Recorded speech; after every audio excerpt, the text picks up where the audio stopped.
Welcome to another edition of the Bobcast. We're sitting in with football head coach Delane Fitzgerald.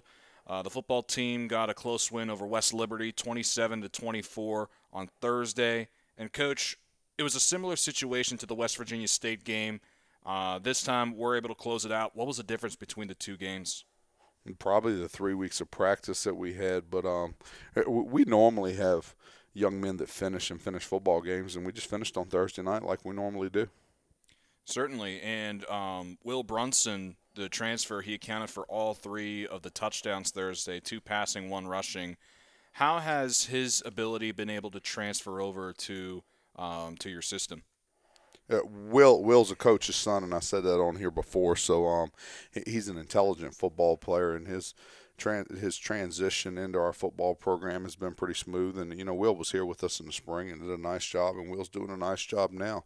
We'd like his completion percentage to improve, and always trying to improve on the little things. And Will's got some little things to improve on, but we're happy to have him. And Gavin Lovat, the guy that he shares time with as the running back, Lovat is second in the MEC in rushing. He's got 338 yards, 64 carries. Just missed out on his second straight 100-yard game. What does his ability bring to the table? Yeah, Gavin's been with us a long time, and you guys need to quit writing and saying that he's second in the conference because he for surely knows it now. Okay, but I don't want his head to get big and want him to stay hungry, stay humble. Gavin's done a nice job for us here for a long time, and Gavin has matured and is becoming the man that he's going to be for the rest of his life. And he's just a lot of fun to coach this fall. So he's done he's done a nice job for us, and we're happy to have him at tailback also. And Lavat's been in the system for the past couple of seasons. This year, finally, getting his breakout year. How do you think he's been able to respond to that moment? Yeah, Gavin plays football at Frostburg on odd years, so we call him Gavin Odd Year Lavitt. On him having a breakout season, his breakout season was his freshman year, and he was probably the best freshman player in the conference that year. And then Gavin rushed for 130 some yards on Washington and Jefferson second round of the playoffs in 2017. So I wouldn't call this his breakout year, but I would say this is the most, obviously we're all more mature than we were last year, but he's more mature than he's ever been here, and he's hungry and he wants to be a good player, and he knows where he's at in life and what's going on, and he's enjoying the season. I'd much rather have Gavin as our tailback than to have to play against him right now. It wouldn't be fun to play against him. Now, looking at the receiving core, in each of the first 3 games, there's been a different receiver leading the way.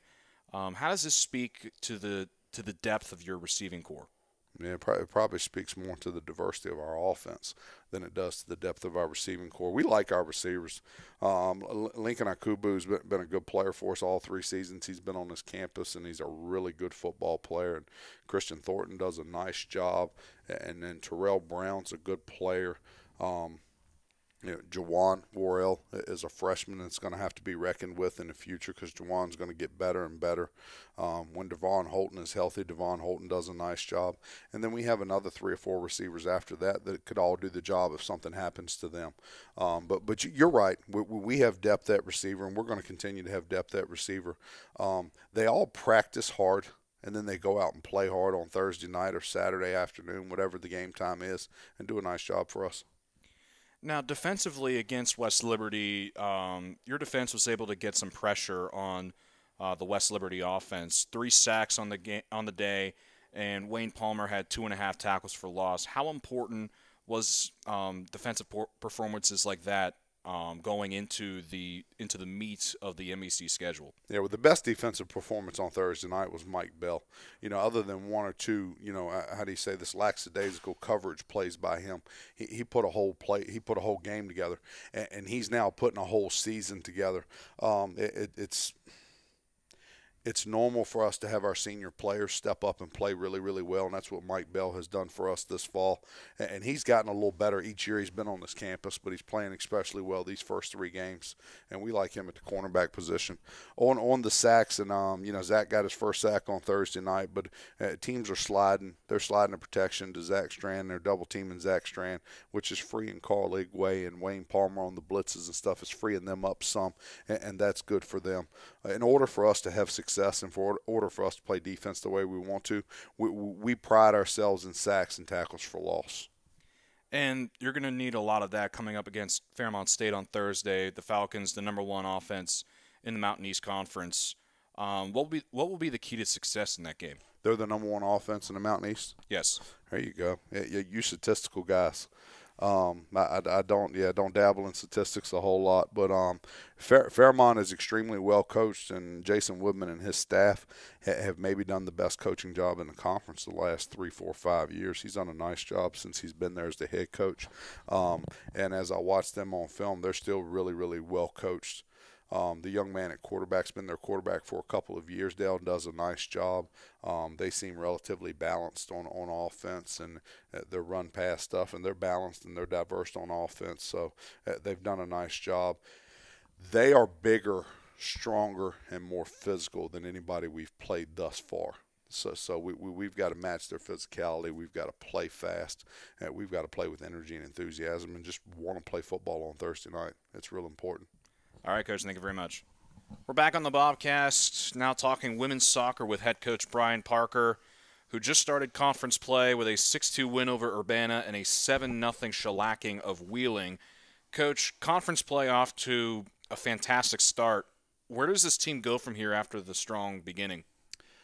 Well, it appears as though, based on sort of preseason polling and expectation level in the conference, that we're kind of working our way up the table.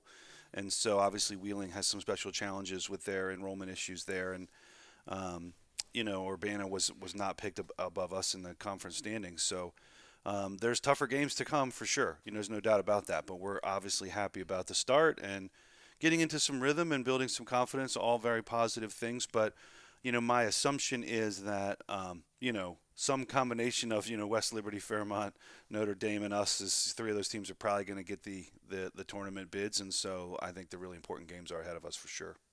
And in the first couple of conference games, you scored 13 goals in back-to-back games. Combined, it's the most since 2010. How does the offense build off of that performance going forward? Well, I mean, like I said, a lot of so much of competitive sports is confidence and momentum. Our program is no different. And Brooke, we had a little joke about Brooke that she had kind of had her sophomore slump in her junior year last year, and I think she would certainly agree that she felt a little snake bit, hit the post more than probably ever in her life in a year. So, to get her scoring and get her into a rhythm has been great. We kind of made Audra Curtin into a forward, and so she's been great. I mean, it just feels good. I mean, so much of it is how well you perform relative to the competition and what opportunities you're provided. I mean, we expected to have the ball a lot and pull these teams apart and give our forwards opportunities to score, and we're just happy that they cashed in at a pretty good rate, in these couple games. And Shahadi's had a great start to the conference schedule. Wasn't really as active in the non-conference schedule, but in conference play, she scored 5 goals, accounted for 12 points, recorded 14 shots against Urbana, the 3rd highest single-game total in program history. What was clicking for her? Brooke has a special ability as a forward, as I think most forwards would like, to be able to kind of play in both ways. And that is, you can play through her feet, where she can turn and run and is great carrying the ball and traveling with the ball, but she's also a great finisher. So she runs without the ball very well also. So she's able to pull defenses apart and really, get in behind defenders and kind of wrong side defenders and do a lot of things off the ball as well that give her opportunities. So a lot of what we're trying to do is just, again, read what the opponents are giving us and where we like the matchups and just trying to position her to maximize her opportunities. She's a senior. She's experienced a lot here. I think part of her success is also just a bit of composure and kind of calmness that comes with, number one, she's an elite athlete. She came in super fit. She tested number 1 in all our fitness testing. She's our overall best athlete, frankly, from preseason testing. So she's also done her homework and prepared herself physically, and I think all that helps. And in net, with first-year goalkeeper Taylor Longworth seemingly establishing herself as a starting goalkeeper, with Faust having her concussion issues. Mm-hmm. We started Vajezi against Wheeling on Sunday. With Longworth, what's been impressive to you about her progression? So Taylor went absolutely crazy in the year she prepared for us and got herself physically super fit and healthy, and she's one of the fittest, probably handful of players on the team for a goalkeeper. That's awesome. So full credit to her for really preparing herself to play in college and compete for minutes. I think the issue is the experience factor, communication with the defense. You know, she's a very busy, aggressive goalkeeper. Loves to come off her line and kind of snuff out situations on her own. And so managing that decision making and that aggression and kind of trusting her back line a little bit more than maybe she is right now has just kind of become an issue. So we're just working through that. We're drilling that all the time and training that and just trying to establish some better protocols in terms of communication and the routines. And so that's very coachable, very correctable, and she'll be fine. She's athletic enough and she's a great shot stopper, and I think she's going to earn plenty of opportunities here. Stephanie is a little more calm, stays at home a little bit more, relies on the defenders in front of her a little bit more, but she's great communicating and great with feet, and just is a completely different style of goalkeeper. And so kind of which style sort of suits our team better game to game, and do we need the athletic shot stopper versus the calmer player with feet? Those kinds of things we're evaluating really game to game. Faust will be in the mix as well. Is an excited kid, is a committed kid, really a good leader in terms of her energy and enthusiasm, and I'm sure she'll get back healthy and she'll get opportunities as well. And looking ahead, tough test coming up on Wednesday on the road against West Liberty, and then over the weekend playing the team that's predicted to win the North Division, Notre Dame. What's the message to the team after the 2 conference wins? Well, as you can imagine, it's still early going, and let's make sure we don't have any complacency set in. I think these couple training sessions are a great opportunity to just kind of set the tone and establish the high energy level again, and make sure that we're viewing every game as a challenge and always looking forward, and not relying on anything that happened. I think you have to have a short memory in competitive sports, positive and negative sometimes, and we always try to preach almost a business-like approach to our preparation and just really focusing on the next challenge. You're only as good as your next game or your last game, depending on which cliche you like. So, we know that the opponents will get tougher and they will get smarter because everyone's got video and now is doing scouting. And so Brooke's not going to surprise very many teams very, very much longer this year. So, they're going to start the game plan for us and present us with some dilemmas, and we're going to have to be a lot better at problem solving than just putting our team out there and executing. So we're looking forward to that, really. Should be fun. Anything else you want to add? Just everyone in this entire building is dealing with logistics, and we don't even know where the restaurants are in these towns. So we're trying to figure out stuff in terms of gameplay, the actual game day logistics, and so there'll be some bumps in the road, literally some bumps in the road, and we'll manage that. But I think we're just viewing it as kind of a fresh new thing, and getting our kids to just literally just roll with the punches and just not let some of those off the field things affect them are going to be important. But again, this is the part of the schedule we get to play these teams a second time, obviously either home or away. So on balance, I think the results obviously will sort themselves out. But we need to put one of these 3 teams behind us, right, in the standings, to secure a spot in the tournament. So we realize that, and we'll see how it goes. All right, thank you very much, Coach. Yeah, thanks. Back again on the Bobcast with the men's soccer coach Keith Burns after the men's soccer team split to Urbana and Wheeling in succession. 2-1 loss to the Blue Knights, 3-0 win over the Cardinals. Coach, from the Urbana and the Wheeling games, what was the focus going into the Wheeling game? Trying not to make mistakes that led to scoring opportunities. We thought in the Urbana game, one, we let them dictate play a little too much in the second half, and then when we made mistakes, basically not getting outworked. I mean, they got to the first ball, they got to the second ball, and that's kind of how both their goals got created. We made that an emphasis of, can we fix that? And it is definitely something that is fixable. So we made that one of the things we were trying to work on for the week. And before we went on the air, we talked briefly about the second half against Wheeling. The start wasn't as fast as you would have liked. How do you plan on fixing that going forward? If I had that answer, we probably would have fixed it already. Something we talk about and we tried to prepare for, and just playing with that lead in both games. And in Urbana, we didn't do a good enough job to hold on to it. Wheeling, I thought we did a better job, but probably not as much as we would have liked to. It took a while to put the game away. But it's just something we're aware of, that it's more of a mental focus, I think, coming out and playing with the same intensity, even though the game is no longer tied, and kind of playing differently when we're up than as opposed to when we're down. In the Urbana game, despite not being able to pick up the victory, it was a tight game from beginning to end, and the Blue Knights were picked to finish third in the preseason polls. With that said, do you think that the tight game against Urbana kind of opened some eyes around the MEC as to what your team can do? I don't know if it did that. I mean, we know we're a pretty good team who's just got a little bit of a work in progress at times. I'm sure others probably thought Frostburg would be in the hunt and be competitive. I don't know if we're there yet, but I think we can get there, where we're going to be putting some of these teams to the test and really kind of making a push for this Final Four playoff spot. But it is. I mean, it's a long grind with home and aways for this conference season to shake out, and I think we've got the talent to get there. We just got to do a lot of the little things a little bit better, and then I think we'll find ourselves in a position that's favorable to us. Now, Randy Putnam was the only player on the team thus far to score more than one goal. How has he come along in his junior season? He's just built on what he did last year, where he was a pretty important piece of the offense.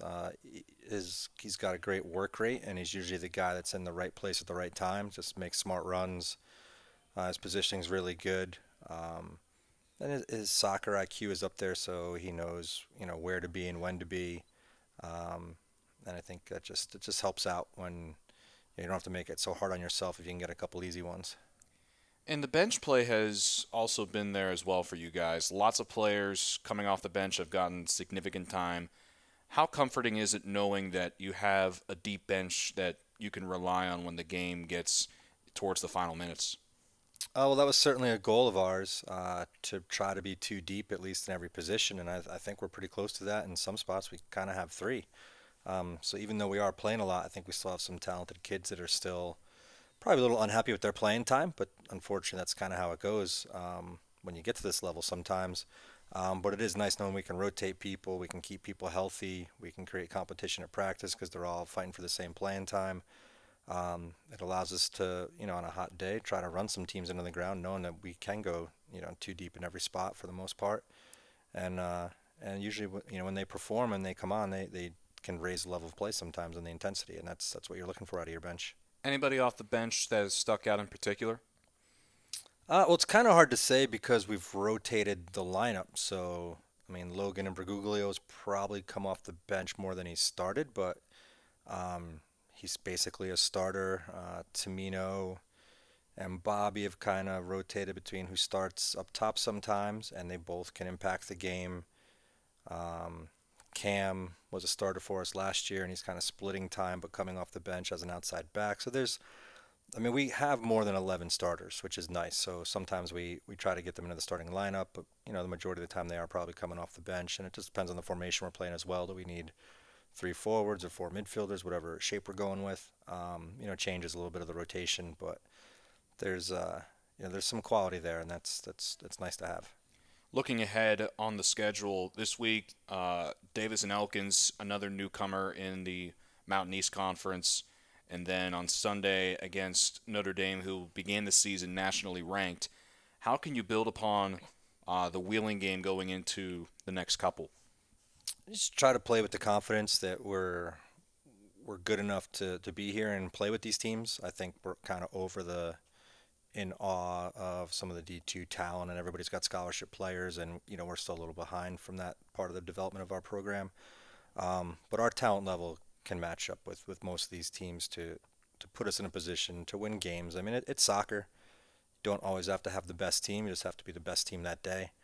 And that just comes down to 90 minutes of doing things right, and we're capable of that. And there are enough guys between our back line and our keeper that can keep us in a game, and now we've got the guys that can win a game, offensively with just limited opportunities, so we don't have to outshoot a team to necessarily get the win. We just do the things that we're supposed to do, and if something falls our way, we could steal some points.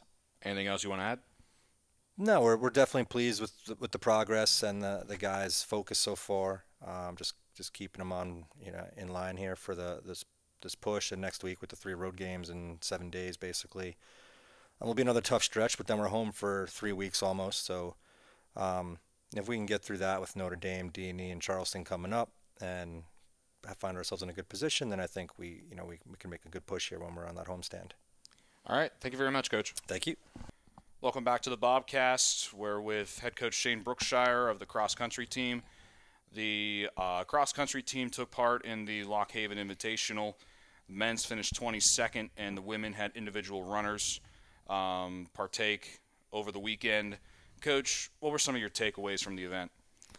Oh, it was a great experience. To get on the region preview course, go up against some of the best competition in the Northeast, and like a lot of the best competition at the national level for D2, and like we had some great performances all around with the team, and I mean I couldn't be more proud of how they performed over the weekend. And some of those standouts, the one that jumps out to mind, Braxton Clark, he did his thing, set a PR, and finished 44th in his race. Can you talk about his progression? Yeah, like he took 72 seconds off of his time from the last meet, and a 68-second PR overall. Dropped down from 27:44 to 26:32. I mean, that's a huge drop, especially over just the course of a few weeks. Definitely shows that the work that he put in over summer, like the 100-mile weeks that he was doing, has paid off, and we've had great practices with all the guys, and to go 26:32 this early, is spectacular. He was excited as he was coming up on the finish when he saw his time. I told him the whole week leading up to it that he could go 26:20s, and if he runs his race, and I told all the guys that if you run your race, don't get caught up in everybody going too fast, that you'll run a great time. And so he just stayed in control of his own race, let the leaders do their thing, he focused on what he had to do, and same with everybody else. They kind of just they stuck to the game plan that I gave them right before the race, and they pretty much executed it as best as they could. And so he hit a huge PR, and he set himself up to show that he's one of the best runners in the conference. Knowing that the men got a taste of the regional course coming up, and knowing that they did so well, what kind of confidence does that bring to the team? Oh, it's a huge boost of confidence. They got to run with the best in the country. This past weekend, they got to get on a fast course, see fast times, see what they're actually capable of running. I've been telling them in practice, you can run this, and based off of their 5K at Hood, you can run this for 8K. But for a lot of people, seeing is believing, and so once they saw that they could actually do it, they were ecstatic after the race, and they're looking forward to the next race, and they're looking forward to conference. They're enjoying having these bigger races, enjoying going up against faster competition every meet, and given opportunities to run fast times, to hit big PRs. And so they were pretty much on cloud 9 when they got done with the race. Everybody was excited about their own performance, about their teammates' performances. It's a great boost for our mentality. It also shows them that the training is working, that now they're fully bought into the whole process that I've been putting them through, and seeing what more that they can accomplish. And the fact that they made it look so easy on Saturday is also scary too, because they definitely have more left in the tank. And I think these next few races coming up, we're going to see even better performances. What's the next logical step for you guys? Next logical step right now is to kind of enjoy the moment of what we just did, and then bring down our volume this week. Like, this is our recovery week, and coming off of 3 high weeks of training, and so we're going to drop the volume, let them recover, and then focus on peaking for the conference championships. And so we're just less than 5 weeks out from conference. Like, right now, it's all about rest and recovery, taking care of the body, taking care of the little things, and making sure that we're ready come race day. Anything else you want to add? So I'm just very proud of how the team did. Like, it's been great, like, these first few weeks here at Frostburg, and like, they definitely make practices easy, like when they're running well. And like I said, I think we're going to surprise the conference, like, come the championships on the 26th. All right, thank you very much, Coach. Thank you. Welcome back to the Bobcast. We're talking with volleyball head coach Becky Fletcher. The team took a trip to the Carolinas and went 1-2 over the 3-game span over the weekend. Coach, what were some of the positives and negatives that you took away from the trip? I think some of the positives were that we had some players have some really big and great numbers this weekend. So Haley Ultimus put up some really big numbers especially on Saturday. Corey had a really great match on Friday night defensively, and Edwina Lenez came out and just was super efficient and able to get a lot of our hitters involved. I think the negatives were that we were battling some challenges and weren't able to quite overcome those, battling some illnesses, some injured players, hoping that some other players could get some opportunities and step up, and some were able to do that just great, and some still's got a little bit of ways to go. And with some of those challenges, you're in the midst of an 8-game road trip, if I'm not mistaken. Yeah. How does that impact the games going forward? I think sometimes we take long road trips to make the ones that aren't so long seem less terrible. They were great on the bus. I mean, we spent a lot of time together. I think there's something about that time that makes your team bond, and that chemistry they build, and the inside jokes that form within your team, and how that translates to the court. And, we haven't really had a big road trip yet this year, so 3 weeks in, that's kind of nice to go out and finally get it in and let the team bond and travel and train. And it was a good weekend. All in all, I mean, we came out 1-2, but I think that the things we learned and the momentum we gained, and the players that got experience, and the amount of volleyball we played over that 24 hours was a pretty good level and a lot of fun. And we talked about this in recent weeks. The underclassmen have really started to take over the identity of this team. Yeah. A lot of first years, a lot of sophomores contributing heavily. How important is that going into the future? Well, we have 15 freshmen and sophomores on our roster that are contributing a lot to everything that we do, not just on the court in matches, but in practice as well. And they've really changed the dynamics of our team. They are competitive, super competitive. They are witty. They are fun. They bring this positive energy all of the time to the gym. So that has really changed the dynamics of the team in that way. We know that our conference schedule and our schedule is going to get tougher throughout the season. And we know that we're not always going to win every single match going forward.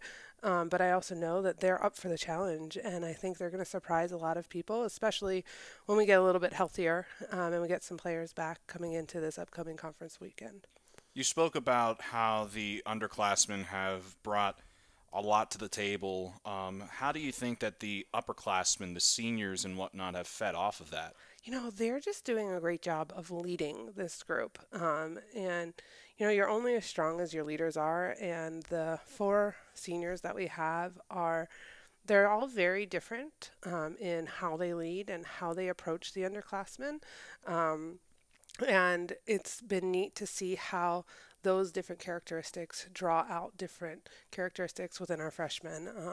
Maybe some of them are more vocal on the court, and some of them are more vocal off the court. And it's just been a really great thing to see them grow as women and grow as leaders to foster this young group and bring them along. And a busy week ahead, Yeah. of course, with the 8-game road trip. Now 5 games in a 5-day span, starting on Tuesday against Bowie State, and Yeah. then entering conference play in Ohio. How does the team remain fresh and just try to stay loose going into those road games? Well, one, we just hope that they're taking care of the things that they need to here. So they've been doing a lot of things to make sure they're getting ahead going into the weekends and making sure that our focus is on volleyball when we get on that bus. We're going down to Bowie tomorrow, which should be actually a refreshing trip for us because a lot of our girls are from that area. So we should have a really great fan base when we're down in Bowie. And then heading out to Ohio for the weekend. You know, it's a little bit different in that we are playing that many matches, but it's spread out over more days. In the past, we've played that many matches in much more condensed time. So I think the fact that just that rest and that downtime and that ability to go back to the hotel and relax and not just have to go right to sleep and wake right up, then move on to our next match, will help them a bit just focus and be ready to play for the next day. And you'll finally get a taste of the Mountain East Conference this weekend. Urbana and Notre Dame both picked to finish 3rd and 6th in the preseason poll, respectively. We talked for quite some time about the team for the challenge in the Mountain East, from jumping from Division III to Division II. How's your team looking forward to that? I think that we start off the Mountain East Conference obviously really strong. So we're starting a pretty high level of play right off the bat. I think that we expect the teams to be a little bit bigger than us. But I think that we've been playing pretty fast and pretty quickly. Our offense has been really spread from pin to pin, and we've been able to get a lot of hitters involved. So I think that's going to help us a lot. I also know that we have a pretty consistent back row, and our serving game and our passing game has been really strong. So I think if we can keep those things on and keep our offense going, then we're going to give those teams a good run and maybe surprise a few people. Anything else you want to add? No, looking forward to the weekend. All right, Coach. Thank you very much. Thank you. Back on the Bobcast with field hockey head coach Caitlin Thompson, the field hockey team with an overtime loss to Coker and was defeated by Bloomsburg earlier this week. Now, Coach, this seemed to be the best week that your team had to this point. What were some of your takeaways from the 2 games? I think we just left it all out on the field the past 2 games. Yeah, the overtime loss was a tough one to lose, but I think, like I said, I think we put every single effort that we had forth to win the game. I think that we put ourselves in a good position to win the game. It just didn't go our way that day, which, again, as long as we're fighting for the win, I'm completely fine with that. And then Bloomsburg, again, we could have came out flat, especially after playing in overtime. We had less than a 12-hour turnaround before we had to be on the bus from the end of our overtime game. But I think we did an excellent job of coming out and playing hard against, a pretty tough opponent. So again, I was pretty proud of the girls and their performance this past weekend. Now, looking at the Coker game from just the other day, you took them to overtime, and despite them being a second-year program, they've been able to compete with nationally ranked teams. They got a win last year against the number 10 team in the country, Limestone. Knowing that you can take a team like that into overtime and take them down to the wire, does that add a bit of confidence to your squad? For sure, and I think that we're starting to hit a stride. We have a lot of freshmen who contribute a lot, so I think it took them a little bit to work into playing college field hockey. It just like it took some of our returners a couple games to work into playing D2 field hockey. So I think we're kind of starting to hit a little bit of a stride, which is fantastic for us coming up on this busy week that we have. Certainly, and you mentioned that busy week, 3 games all at home coming up, including the Seton Hill game in just a couple of days. Seems to be a prime opportunity for your squad to get the first win of 2019, considering that Seton Hill has dropped 23 in a row. So what's the mentality going into the busy week? Yeah, we just have to continue to play really strong and play hard like we've been playing the past couple of games. Not worry about what our opponent is going to do, but worry about taking care of ourselves. And I think that if we can truly take care of ourselves, then we can get it done on the field for a couple of the games coming up this week. Individually, there's been a couple of standouts. Offensively, Logan Gladden, she's had a stellar start to the 2019 campaign. Talk about her performance thus far. Yeah, Logan's done a fantastic job of getting to where she needs to go. So, whether that's Gabby or Taylor Henderson working the ball up the field, Coffee working the ball up the field, Logan just does a great job of working really hard to get to either the post area or the stroke area so that way she can get a tip on the ball and get it going to cage. So I think that, again, she's done a fantastic job of really improving her game this off season, and this was something that the coaching staff knew she had in her. She just had to work hard to get to this spot, and she's done that, so we're very proud of her. Someone else has come along strongly in the last couple of games, Gabby Rahuba. She's had a phenomenal past couple of days for the team. 7 shots last week in one of the games, and of course had that highlight reel goal against Coker.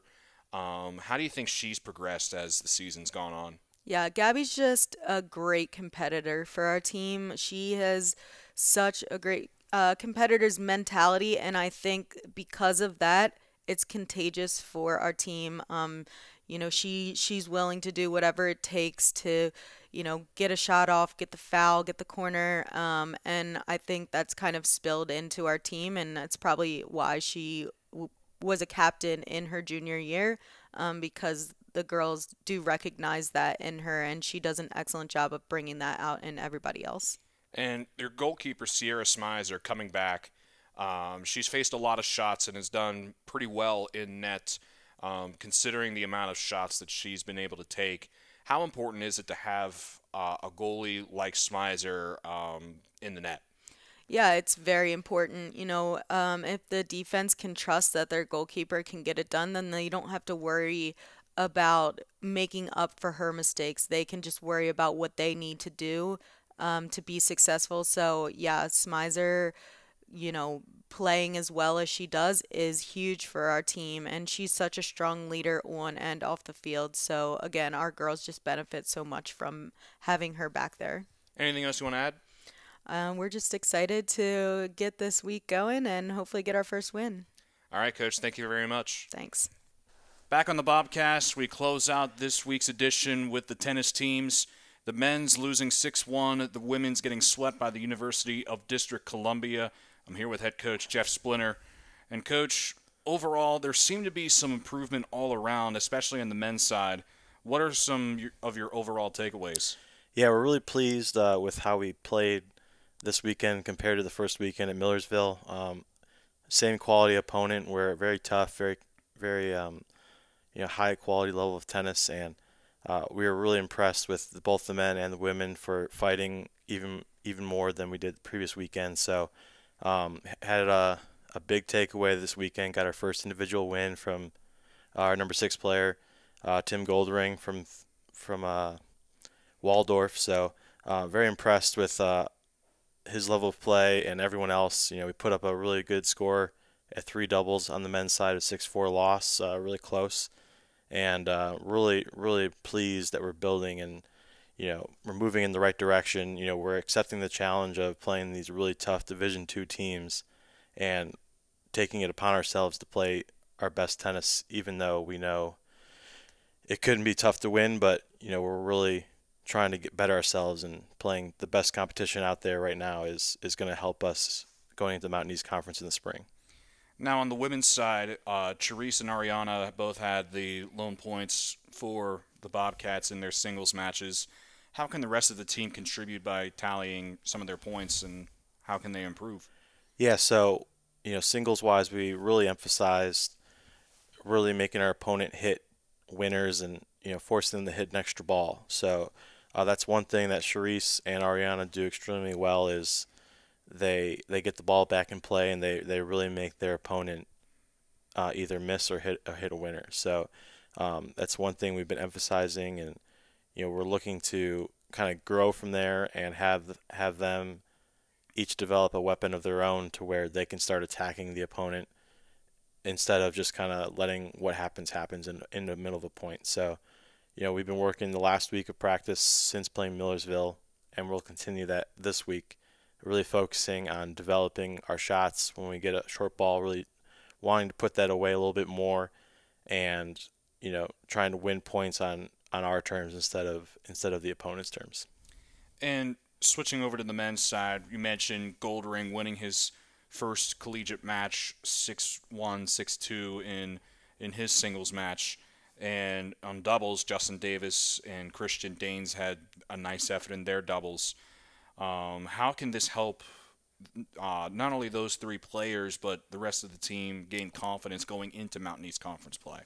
Yeah, I thought it was huge. Our team in practice, in matches, men and women are both really supportive of one another. We have a very big family-type atmosphere where everyone's looking for everyone to play their best, and it gets loud. It's a little raucous. It's fantastic, great atmosphere, and we noticed for them, they get the whole team going. So it's whether it's Tim, Justin, Christian, or any of the other guys on the team, all 9 guys that show up and are, they're in the point whether they're playing or not. It's a great atmosphere whether they're on the bench or playing. So we really make sure that we keep that mentality of the fighting every point, focusing, and just playing our best tennis point in, point out. And I think with that kind of attitude, not going in expecting a win, not going in expecting a loss, just kind of fighting, will really help us going into the Mountain East Conference play, because if we're playing the way we are now and continuing that effort, we're getting better every single day of practice. And I know every other team is too, but we have that drive and that motivation to play really good teams, and we want the challenge of proving that they're better than us, because right now we have that attitude of we're on the top of the mountain, and until someone knocks us off, we're just going to keep grinding and keep going in practice. Anything else you want to add? No, I think we're looking forward to it. The women had a really good match on Wednesday with Penn State Altoona. We lost 4-3.